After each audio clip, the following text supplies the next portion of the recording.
Wales are the type of team that will keep the ball. They will recycle, short phase, not a lot of passes, not a lot of passing interchange, and they'll go minimum errors, keep the ball multiple phases. So to disrupt that, it is handy to have someone who can get in on the ground for anyone that's slow at the ruck.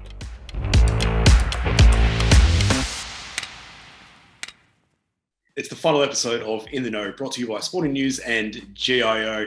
And this week, for the final time, for the bright lights of Dublin, Michael Cheika. Michael, you're currently a lot closer to England than we are.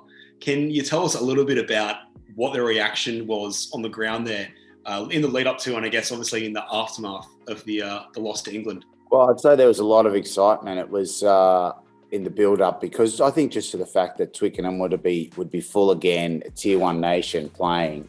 They had played against, I think it was Tonga the week before, and there was a lot of expectation, I suppose. So the atmosphere was pretty huge, pitch side, and I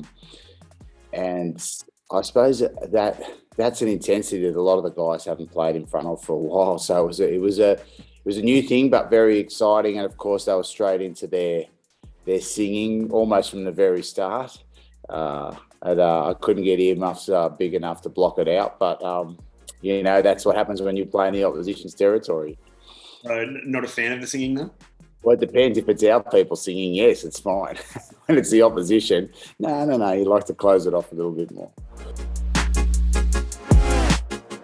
No, as most people will know, the Wallabies went down 30-15 England there, the 8th loss in a row. If I can put on my slightly biased hat, it was only 19-15 when Michael Hooper went off. I think it was the 55th, possibly the 60th minute. It felt like the Wallabies, even though they were behind, were still in the match. Yeah, I think it's got a familiar tune. I've been involved in a lot of those losses over there. That it's been very tight either way. And I thought Australia were very gritty early on. England had a lot of the ball, and Australia did get penalised. But what happened? What they did do well was that every time they sort of got an opportunity inside of England territory, they did come away with some points. And there wasn't a lot of those. It kept them in the game. And they showed some good resilience defence. Nick White saving one try, Curtly Beale saving another.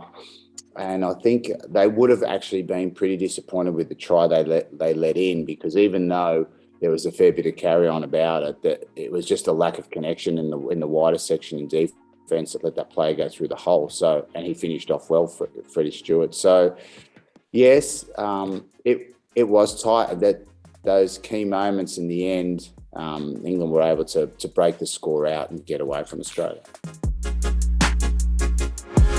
I think one person who's probably worth mentioning would be Hunter Paisami. Obviously, there was the breakaway from his own 20 and then the errant pass to Curtly Beale. But all in all, on both sides of the ball, had an exceptionally impressive game, I thought, in the centres. Yeah, I think he defensively, he's really shown that he's a smart defender as well as an aggressive defender. It's not just fire and brimstone or charging out to make the hit. He is making some intelligent reads. He's working well, and now it's about building his combination more with Ikitau, because I suppose that's really important in the centres, to be able to combine that work together, which they did pretty well for most of the game. So before we get to Wales, who they probably have what is actually definitely an injury crisis, Australia first have to deal with the loss of Michael Hooper, who just recently got nominated for World Player of the Year, very deservedly so. Is it going to be Pete Samu coming in? Is it that straightforward? Do you have any key takeaways?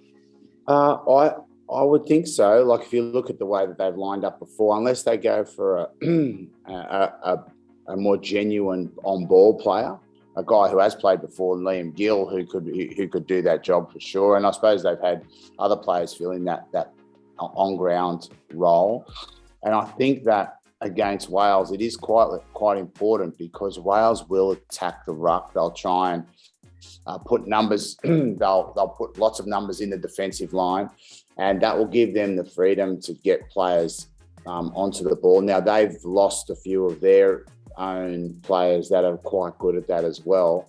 So it could balance itself out over the whole game. But Wales are the type of team that will keep the ball. They will recycle, short phase, not a lot of passes, not a lot of passing interchange, and they'll go minimum errors, keep the ball multiple phases. So to disrupt that, it is handy to have someone who can get in on the ground for anyone that's slow at the ruck. And then just finally, was there anything on this tour which has stood out as a positive for you or a significant area of improvement for the Wallabies? I think on the tour so far, one of the big things, as we mentioned earlier, has been the adaptation to the game style. I think the idea of looking for the spacing behind, when to kick, when to put pressure, or when to go on, out and out attack. I think making those decisions. I thought probably the best they've done that was when Quade Cooper was in saddle back in Australia. So they're probably still finding their range on what to do there. And then I think one of the lowest hanging fruit that they'll be looking to sort out will be the discipline of the team. I think just some small bits and pieces around, the little things that are costing. I mean, in the Scotland game, trying to chase a ball that's in touch and stop a guy from throwing it in. Little things like that are costing them points. But I think the biggest thing that they'll be looking to do is try to get a bit more comfort inside of the playing group around the playing style and when it was time to kick and chase, as coaches speaking about more regularly, and when it's time to go on the attack. All right, that should do us. Thank you, everyone, for tuning in to the final episode of In the Know, brought to you by GIO and Sporting News. Enjoy the football on the weekend.